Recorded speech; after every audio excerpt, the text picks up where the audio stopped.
दुनिया में कुछ जगहें ऐसी होती हैं जो दिखने में छोटी होती हैं, लेकिन उनका असर पूरी दुनिया पर पड़ता है। ऐसी ही एक जगह है स्ट्रेट ऑफ हॉर्मुज़। ये एक संकरी समुद्री जलसंधि है जो पर्शियन गल्फ को अरेबियन सी से जोड़ती है। इसके एक तरफ ईरान है और दूसरी तरफ ओमान तथा संयुक्त अरब अमीरात।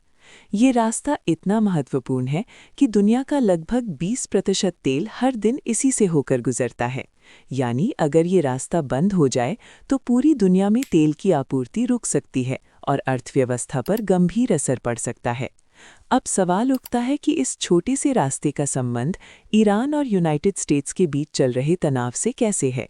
इसकी शुरुआत समझने के लिए हमें इतिहास में जाना होगा। 1953 में ईरान में एक बड़ा राजनीतिक बदलाव हुआ, जिसमें अमेरिका और ब्रिटेन की भूमिका मानी जाती है। उस समय के प्रधानमंत्री मोहम्मद मोसद्देक ने तेल उद्योग को राष्ट्रीयकृत कर दिया था, जिससे पश्चिमी देशों के हित प्रभावित हुए। इसके बाद एक तख्तापलट हुआ और शाह को सत्ता में लाया गया, जो अमेरिका के करीबी थे। लेकिन इससे ईरान के लोगों में अमेरिका के खिलाफ असंतोष बढ़ गया।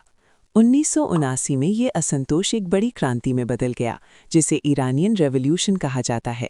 इस क्रांति के बाद शाह को हटा दिया गया और एक इस्लामिक सरकार बनी, जिसने अमेरिका को अपना विरोधी घोषित कर दिया। इसी दौरान अमेरिकी दूतावास पर हमला हुआ और कई अमेरिकी नागरिकों को बंधक बना लिया गया। इस घटना के बाद दोनों देशों के बीच संबंध पूरी तरह टूट गए और दुश्मनी की शुरुआत हो गई। इसके बाद के वर्षों में ये तनाव लगातार बढ़ता गया। अमेरिका ने ईरान पर आर्थिक प्रतिबंध लगाए, जबकि ईरान ने भी अमेरिकी नीतियों का विरोध जारी रखा। खासकर ईरान के परमाणु कार्यक्रम को लेकर अमेरिका और उसके सहयोगी देशों को हमेशा चिंता रही है कि कहीं ईरान परमाणु हथियार न बना ले। इसी वजह से कई बार दोनों देशों के बीच सैन्य तनाव की स्थिति बनी। 2020 में अमेरिका द्वारा ईरान के जनरल कासिम सुलेमानी की हत्या के बाद ये तनाव और बढ़ गया। इस पूरे संघर्ष में स्ट्रेट ऑफ हॉर्मुज़ की भूमिका बहुत महत्वपूर्ण हो जाती है। ईरान कई बार ये धमकी दे चुका है कि अगर उस पर ज़्यादा दबाव डाला गया तो वो इस जलसंधि को बंद कर सकता है। अगर ऐसा होता है तो दुनिया की तेल आपूर्ति पर बहुत बड़ा असर पड़ेगा। तेल के दाम अचानक बहुत बढ़ सकते हैं, जिससे वैश्विक अर्थव्यवस्था में संकट आ सकता है।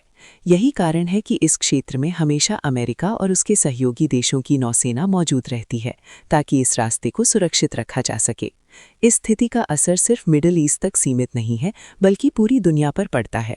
खासकर इंडिया, चीन और जापान जैसे देश जो बड़ी मात्रा में तेल आयात करते हैं, इस रास्ते पर बहुत निर्भर हैं।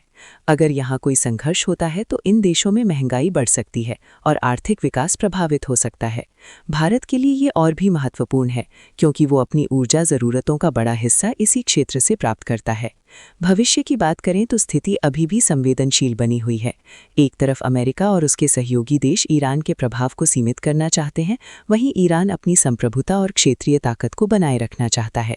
अगर कूटनीतिक प्रयास सफल नहीं होते हैं तो ये संघर्ष और बढ़ सकता है और इसका केंद्र बिंदु स्ट्रेट ऑफ हॉर्मुज़ बन सकता है। हालांकि दुनिया के अधिकांश देश चाहते हैं कि ये विवाद शांति से सुलझे, क्योंकि इसका असर केवल 2 देशों तक सीमित नहीं है, बल्कि पूरी दुनिया की स्थिरता और अर्थव्यवस्था से जुड़ा हुआ है। अंत में कहा जा सकता है कि स्ट्रेट ऑफ हॉर्मुज़ सिर्फ एक समुद्री रास्ता नहीं है, बल्कि ये दुनिया की अर्थव्यवस्था की जीवन रेखा है। और ईरान और यूनाइटेड स्टेट्स के बीच चल रहा तनाव इसे और भी ज़्यादा महत्वपूर्ण और संवेदनशील बना देता है। अगर यहाँ शांति बनी रहती है तो दुनिया की अर्थव्यवस्था स्थिर रह सकती है, लेकिन अगर यहाँ संघर्ष बढ़ता है तो उसका असर हर देश और हर व्यक्ति तक पहुँच सकता है।